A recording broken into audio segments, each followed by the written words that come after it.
Question of temperament. In this spirit, I find the next classification system particularly interesting. It's based on long-term studies of children and the parents. Since we've all been children and had parents of one sort or another, it's a framework we can all use.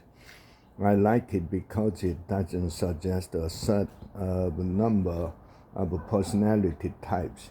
It suggests a dimension of personality which combine in many different ways in each of us.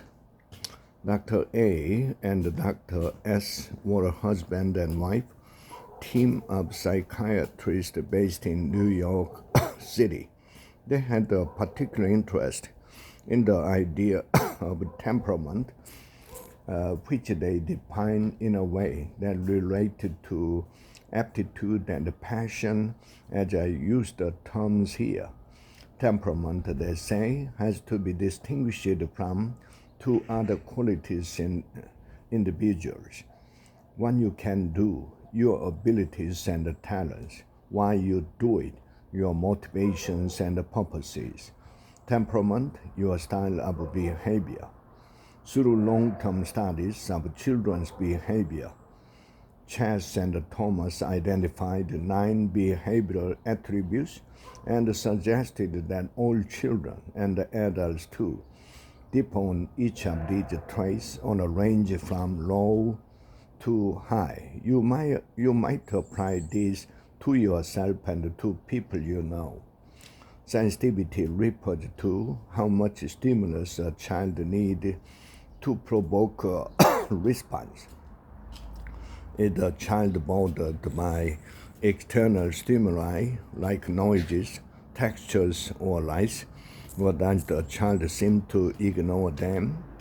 Some children, said Dr. C, will blink at sunlight, and some will scream.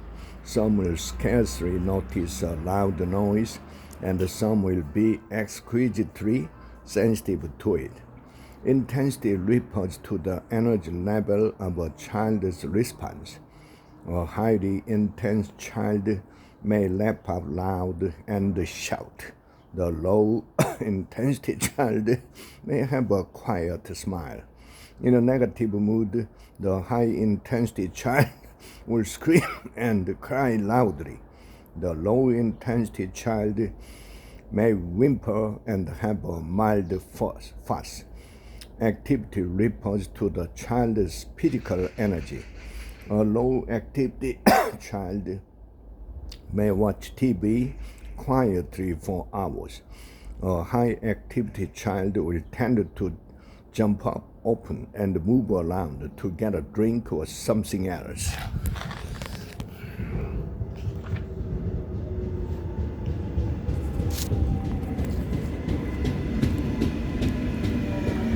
Some children prefer highly active games or move actively no matter what they do. A high-energy child may have difficulty sitting still in class, whereas a child with low energy can tolerate a very structured environment. The former may use gross motor skills like running and jumping more frequently. A child with a lower activity level may rely more on fine motor skills, such as drawing and putting puzzles together. Adaptability refers to how long it takes the child to adjust to change over time, as opposed to an initial reaction. Does the child adjust to the changes in the environment easily, or is the child resistant? A child who adjusts easily may be quick to settle into a new routine. A resistant child may take a long time to adjust to the situation. Approach or withdrawal refers to how the child responds to experience and stimuli, including new people or situations. Some children tend in new situation to feel immediately comfortable on approach reaction. Some feel uncomfortable and hold back until they feel comfortable. A bold child tends to approach things quickly, as if without thinking, whereas a cautious child typically prefers to watch for a while before engaging in new experience.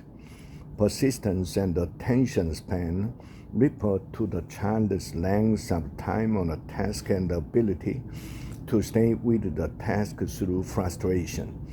A high persistent child will continue on a task and return to it in spite of distractions and interruption.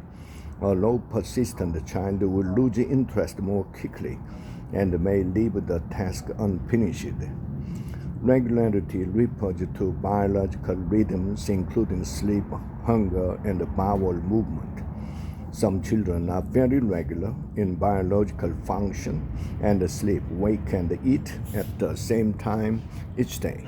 Others may go to sleep at different times, have irregular sleep patterns, and eat at other times during the day.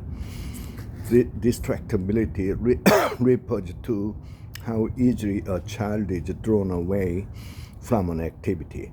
Some children will play intently or focus on a learning task and not notice someone walking by. Another may be easily sidetracked and find it difficult to focus on the task in hand. Mood refers to the child's general tendency to be positive or negative in outlook, how often the child is happy, cheerful, joyful, and present, or the opposite. Some children are happy most of the time and the joy to be with.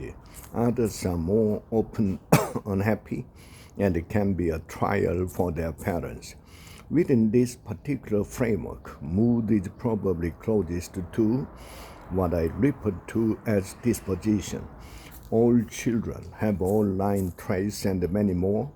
How these attributes combine determine a child's unique behavioral style or temperament. Incidentally, the English word temperament comes from the Latin temperature, which means to mix. The implication is that temperament is a balance of different elements and not a single characteristic. How would you rate your own mix of attributes?